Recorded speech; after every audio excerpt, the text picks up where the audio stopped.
Hi friends, Siragadikka ஆசை சீரியலில் நாளைக்கு என்ன நடக்க போகுதுன்னு பார்க்கலாம். வாங்க வீடியோக்குள்ளே போகலாம். அண்ணாமலை கடைசியாக சத்தம் போடுறாரு, ஏமா ரோஹிணி, முத்து உங்களுக்கு நல்லது செய்யணும்னு நினச்சதுனால தானே அந்த கதிரை பிடிச்சி கொடுத்துறான். அப்படி இல்லைன்னா அவன் கதிரை பிடிச்சி கொடுக்கணுங்கிற அவசியமே இல்லை. ஏமா இப்படி புரிஞ்சுக்காமல் பேசுகிற அப்படின்னு சொல்லி அண்ணாமலை சத்தம் போட்டதுக்கப்புறம் ரோஹிணி அமைதியாயிடுறாங்க. சிட்டி ரோஹிணிக்கு ஃபோன் பண்ணி எப்படியாவது முத்துவை மாட்டி விட்டுறணும், நான் ஜெயிலுக்கு போகிறதுக்கு காரணமே அவன்தான், அவனை எப்படியாவது மாட்டி விட்டுற ரோஹிணி, நீ தான் ஹெல்ப் பண்ணணும். உனக்கு நான் பண்ணின ஹெல்ப்புக்கு நீ கைமாறா கூட நினச்சி பண்ணு.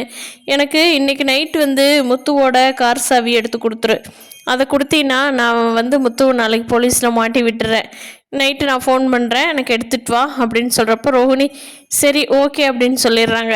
ரோஹிணியோட ஃப்ரெண்டு வித்யா இருந்துக்கிட்டு, பாத்தியா முத்து மீனை எவ்வளோ நல்லவங்களா இருக்காங்க ரோஹிணி, நீ அவங்களுக்கு எதுவும் தப்பாக எதுவும் நடந்துக்காத, அவங்களுக்கு எப்பவும் நல்லதை மட்டும்தான் உனக்கு அவங்க எப்பவுமே பண்ணுறாங்க, அதனால நீ அவங்க கூட இணக்கமாகவே இரு ரோஹிணி, அதான் உனக்கு நல்லது. அம்மா சொன்ன மாதிரி நீ முடிஞ்சால் உன்னோட உண்மையெல்லாம் முத்து மீனாகிட்ட சொல்லிடு. நீ சொல்லிட்டீன்னா அவங்க என்ன பிரச்சனை வந்தாலும் உன்னை காப்பாற்றிடுவாங்க. நீ மறைக்கத்தான் அவங்க ஒவ்வொரு உண்மையாக கண்டுபிடிச்சி வீட்டில் சொல்கிறாங்க ரோஹிணி, அதனால் நீ முத்து மீனாகிட்ட ஓப்பனாக சொல்லிடு. வித்யா உனக்கு நல்லது பண்ணிட்டாங்கிறக்காக நீ ஊருக்கே அட்வைஸ் பண்ணிகிட்ருக்காத, உன்னோட வேலையை பாரு, எனக்கு என்ன செய்ய தெரியுமோ செஞ்சுக்கிற அப்படின்ட்டு கோவமாக போயிடுறாங்க ரோஹிணி.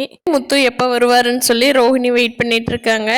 அவர் கொண்டுட்டு சாவி கார் சாவி வச்ச உடனே ரோஹிணி சிட்டிக்கு ஃபோன் பண்ணி, இந்த சாவி நான் எடுத்துட்டேன், இந்த யூஸ் பண்ணிக்கோ அப்படின்ட்டு மாடியிலேருந்து தூக்கி போடுறாங்க. அவன் ஏதோ பிளான் பண்ணிவிட்டு ரோஹிணிகிட்ட ஒரு 10 நிமிஷம் கரமிச்சு சாவி கொடுத்துட்றாங்க. ரோஹிணியும் அதே இடத்துலையே கொண்டு வேகமாக வச்சுட்டு போய் படுத்துக்கிறாங்க. ரோஹிணிக்கு நல்லது செய்கிறவங்க யாருமே நல்லதாக கண்ணுக்கு படுறதில்ல, அவங்க இன்னும் கஷ்டப்பட்டா தான் அவங்களுக்கு புத்தி வரும். முத்து மீனாவை அவங்க எப்போ தான் புரிஞ்சுக்குவாங்களோ. இந்த வீடியோ பிடிச்சிருந்தா லைக் அண்ட் சப்ஸ்கிரைப் பண்ணிக்கோங்க. தேங்க்யூ.